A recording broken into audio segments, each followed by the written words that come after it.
飛びゆく先は遠く輝く青い星マクロスマクロスマクロス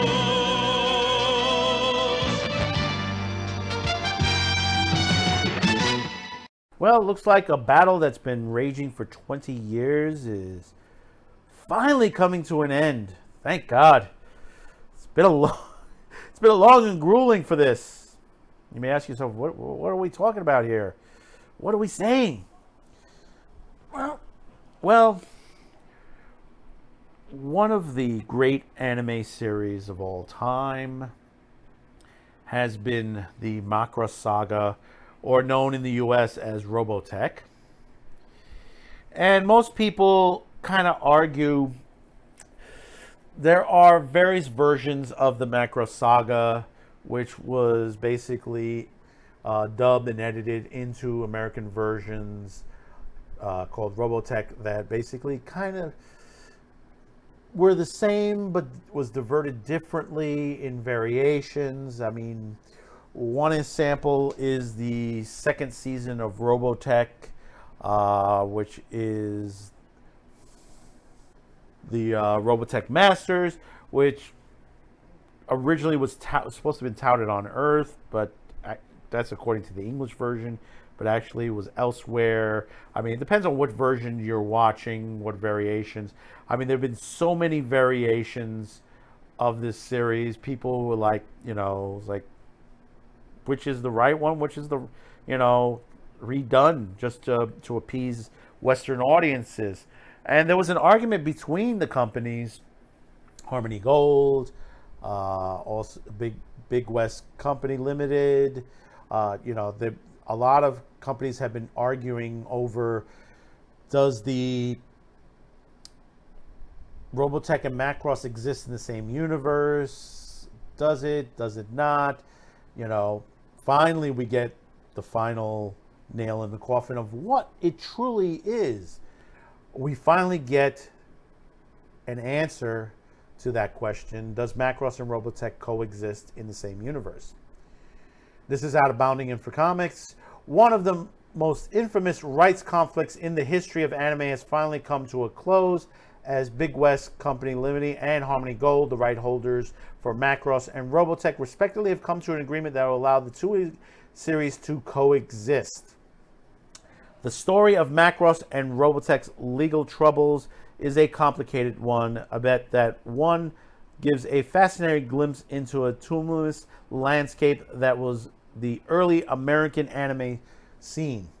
It begins in 1982 when Arlen Studios Neo and Tatsuko Productions producer Shoei Kamarori Super Dimensional Force Macross, a military science fiction anime series set amidst an ongoing war between humans and an unveiling alien force known as the Zentradi. The series is perhaps best known for its VF-1 Valkyrie, a vehicle capable of transforming between fighter jet and a full-blown mecha form, and an inbred walker mode created by Kamamori himself. The V1 Valkyrie is credited with popularizing the concept of transforming machines, predating the Takatomi Diaclone, and transforming franchises by 2 years. Kawamori would actually go on to conceive a number of Transformers for the budding property, even contributing to the designs of Optimus Prime himself. Massively popular upon its release, the superdimensional Fortress Macross would eventually serve as the basis for two separate spin-off franchises, Super Dimension series and the Macross series. Seeking to expand the catalog of English language anime titles during the cusp of the medium's popularity explosion in the West, the latter series was eventually licensed for American distribution by Harmony Gold, the dub company who's famously produced the very first English dub of Dragon Ball. However, much like their dub of Dragon Ball, which saw all of their characters renamed in an attempt to make the series more palatable in the West. Harmony Gold's handling of the Macross property was less than faithful to the original Japanese production. I have to agree with that. To handle Macross, Harmony Gold hired Carl Macek, a controversial figure among anime fans who is praised for helping bring anime to the West, but is scorned for his habits of editing and rewriting the source material in the process. Under the direction of Macek, Macross was mashed up with two other completely unrelated series, Super Dimension Cavalry Southern Cross and Genesis Climber Mospeda. As the Macross name has already entered into the American pop culture with the release of various model kits, which, let me tell you something, the model kits were the big thing back when I was, and today still, but when I was a kid, man, everybody ran to Chinatown to get the model kits. That's where you had to get. You either went there or you went to Forbidden Planet. That big comic book store in Manhattan. You had to go there to get it. If not, if you couldn't find it, you went right to Chinatown. You knew exactly where to find them. The resulting anime Frankenstein was released in the America as Robotech, named after Robotech defending branding, under which various Japanese mecha model kits were sold. And of course, they had comic books on there. The legal turmoil surrounding the Macross and Robotech began in the early 2000s. In a 2000 Japanese court found that through Harmony Gold had licensed the Macross series from Tatsu Sunuku. The property actually belonged to Studio New. A year later, a Tokyo District Court ruled that Tatsu Sunuku held authorship rights to the series, allowing them to distribute Macross outside Japan and extended licensing agreement with Harmony Gold. Yeah, that's why there's so many. If you looked on Amazon Prime, if you look on some of the other streaming sites, there's so many different versions of Macross. I've had people ask me, which one do I watch? Which one do I watch? I tell them, watch them all, because basically there is no straight line with this series. I mean, you can watch Robotech and watch all three seasons of it, but actually it was built from several other series, especially season 2 and season 3.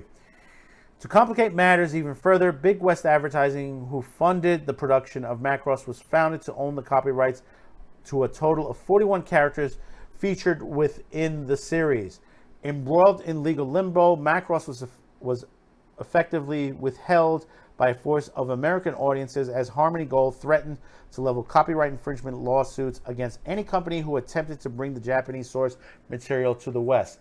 Thankfully for both anime fans and each of the company's respective legal teams, the fight over rights to Macross and Robotech has come to an end, as Harmony Gold and Big West have finally reached an agreement that will allow the two series to coexist. In a joint statement published to both Robotech and Macross' respective websites on April 9th, Harmony Gold and Big West wrote, "The landmark agreement immediately permits worldwide distribution of most of the Macross films and television sequels worldwide, and also confirms that Big West will not oppose the Japanese release of the anticipated upcoming live-action Robotech film." Yes, there is a live-action Robotech film coming.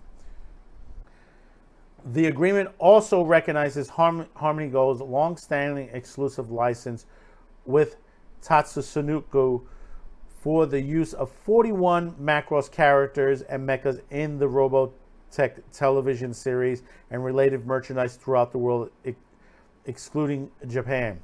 The statement continued, "Moving forward, both parties will cooperate on the distribution regarding the future of Macross and the Robotech projects for the benefit of both franchises." As of writing, no details regarding the Macross media and merchandise or what products will see international distributions has been announced. Yeah, technically, Robotech, Macross, all the series have been a mess. And I've seen practically almost everything. There's a couple things I haven't seen, a couple of the movies that I would like to see. There's some of them that, that are not even English dubbed yet. I would love to see an English dubbed version of it. Even though the Japanese ones are very good. But, finally, like some of the older animes, like the series Galaxy Express 39, which hasn't been dubbed into English. Only the movies have been. You know, you hear that Macross, that you would love to see English dubs of them. Finally, we're probably going to get English dubs of the series. You know, now, you know, let's get to the other ones that are having their issues as well.